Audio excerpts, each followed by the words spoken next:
Hello everybody, how you doing? This is Mr. Dowse. On this video, I'm going to focus on just the problems for lesson 1-2. Since we're going to have a quiz on this the next time I see you, I feel like it'd probably be helpful if I did a couple of these just to kind of help you out. So I'm going to skip number 21. I'm going to jump to number 22.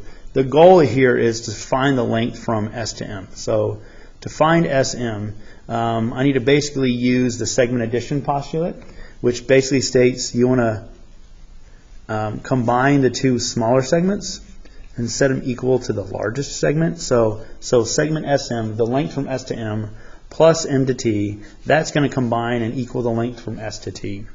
So now I'm going to substitute what I know. I don't know what SM is, so I'm going to put an X here. So SM, I'm just going to put an X. MT, I'm going to put 7.6. And then ST is going to be 28. And my goal is to figure out what X is, and once I know what X is, that's basically the answer to 22. So to get X by itself, I'm going to subtract 7.6 from both sides. And you can do this in your head. Some of you might want to use a calculator here. Let's just use a calculator. So I have 28 minus 7.6, and that gives me 20.4. So 20.4 is the answer to this particular problem. Now, you don't have to do all this work. You can keep it simple. If you really just want to do something like 28 minus 7.6, you're still going to get the same answer. I'm okay with either one of those, but I need to see the work done on this for me to give you full credit on this. If you just gave me 20.4, I would count this wrong. I need to see one of these two going on here to help you solve it. Now, I'm not going to solve 23 for you. This is one of those problems I think you just need to figure out on your own. But I will set up the equation. So I will set up the SM, not SM, what am I doing here? HM plus MJ. That is going to equal the segment H to J. And I will let you substitute these values into the equation. But I will tell you this, that by the end of this, HJ needs to equal 25. And if you don't get 25, then you solve this incorrectly. But beyond that, I'm not going to go any further here. I'm going to have you solve the rest of this on your own, because I think if you look at the notes for 1-2, that should be enough to help you out. But I am going to jump back to problems 13 through 16. Let me zoom out a little bit, sorry. These are the other problems on this unit related to lesson 1-2. This is specifically going to be over the distance formula. I'll solve 13. I'll give you the answer to 14. I'll solve 15. I'll give you the answer to 16. But you need to show work on 14 and 16 for me to let you use this, or not use this, for to count for reassessment purposes. So what I'm going to do now is I'm going to just solve number 13. And so how do you do number 13? Well, these all are going to use the distance formula, so I'm going to write down the distance formula. So it's just the square root of x2 minus x1 squared plus the y2 minus y1 squared. So I'm going to write down that equation. And you don't necessarily have to write this equation down. I would write this down at least one time so you have something to reference. But beyond that, you don't really need to do that again if you don't want to. But what I like to do is I like to label my x and y coordinates. So my first coordinate is going to be x1, y1. My second one's going to be x2, y2. And then what I like to do here is to find the distance. I'm going to just, you can keep this a d or change it to an rm. I'm trying to find the distance from r to m, so I'll put an rm here instead of a d. And I'm going to substitute those values into this equation for the x's and y's. I like to write down the equation before I plug in the x's and y's, so I'm not overdoing it. I don't want to make a simple mistake here. So my x2 value is this negative 2 minus my x1. My x1 is a 7. My y2 is a 4. And my y1 is a negative 1. So we have a double negative going on here. So this is going to simplify down to rm equals the square root. Don't forget the square root. Negative 2 minus 7 is negative 9. And then I have a 4 minus a negative 1. The double negative here makes this a positive, which will make this a 4 plus 1. And from there, I'm going to end up basically just squaring negative 9. So negative 9 times negative 9 is a positive 81. Plus 5 squared is 25. And at the end of all this, the distance from R to M is equal to the square root of 106. Or you can plug that into your calculator and make this a decimal. But square root of 106 is a good answer for me. I mean, that works. So either a square root of 106, or you can just do 10.3. And that's if you want to go through all this. I am okay with you going from this level right here. So let me highlight that.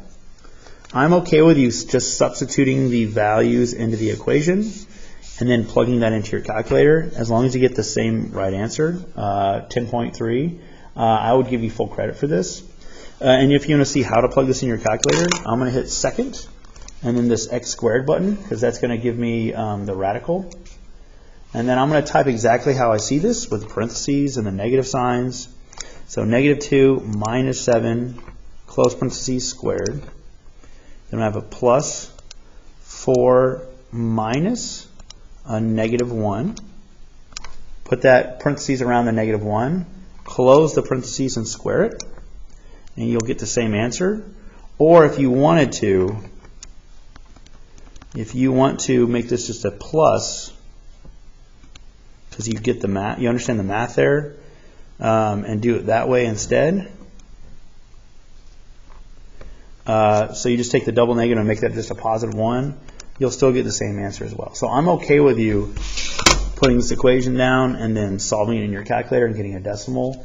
But if you don't put this equation, you're not going to get any credit for this problem. And so I'll give you the answer to number 14, but I need you to show the work. So when I solve this myself, I got GH was equal to 7.3. So I'm not going to tell you how I got that, but you should be able to use this equation and get 7.3. Otherwise, you might have made a mistake. Or you didn't, you did. So now I'm going to do number 15, and then I'll expect you to finish out 16. So in 15 it says, use the graphs below to find the distance between points A and B. Show your work in the space provided. Round your answers to the nearest tenth. So I'm going to plot A at at 0, 2. So 0, 2 is my A point. And my B is at a negative 3, 8. And I put that A in a really bad spot. So let me cover that up. Let's put my A over here, because I'm going to try and find the distance from A to B. So I want to find the distance between A and B here. And I'm going to use the distance formula again. But I'm going to use it in a different manner. So I'm going to write down the distance formula again. You don't have to do this again because I already have it written upstairs or on the previous example I did. But the idea here is the x2 minus x1 is the difference in the x values.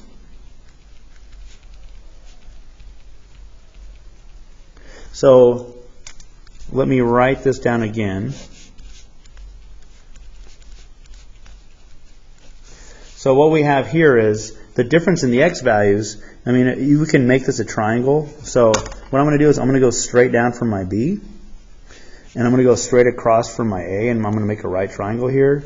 And if you look, the difference between the x values is from 0 and negative 3. There's a gap of 3 here. So that is what I can substitute in for this number here. So instead of having to plug in the x values, the 0 and the negative 3, you can just find the difference between those two, 0 and negative 3, I have a 3. And then the y2 minus y1 is the difference in the y values on this graph. And so we start at a positive 2 and we end up at a 8 here, or vice versa, it doesn't matter. But notice we have 6 blocks in between these two. So that is a difference of the y values of 6, and I can substitute that into here. So I'm not subtracting anything in here. You're just finding, how many units are there between like negative 3 and 0, which is 3, and 2 and 8, which is 6. And you just substitute those values into the equation. And then you can plug this in your calculator and get an answer. Or I'm just going to do 3 squared is 9, plus 6 squared is 36. and that ends up being the square root of 45. And what is that as a decimal? Is 6.7. So again, I'm okay with a radical or just 6.7. Either one of those work for me. And then if you do 16, the answer that I got from the distance from A to B, I got was 5. You could do the square root of 25, but that simplifies down to 5. And that's what I got for number 16. So hopefully this helps you understand the problems we did in lesson 1, 2 a little bit better. Beyond that, you probably want to come to tutoring if you want to. My tutoring times are Wednesday, Friday before school, Tuesday, Thursday after school. Have a good day. Bye-bye.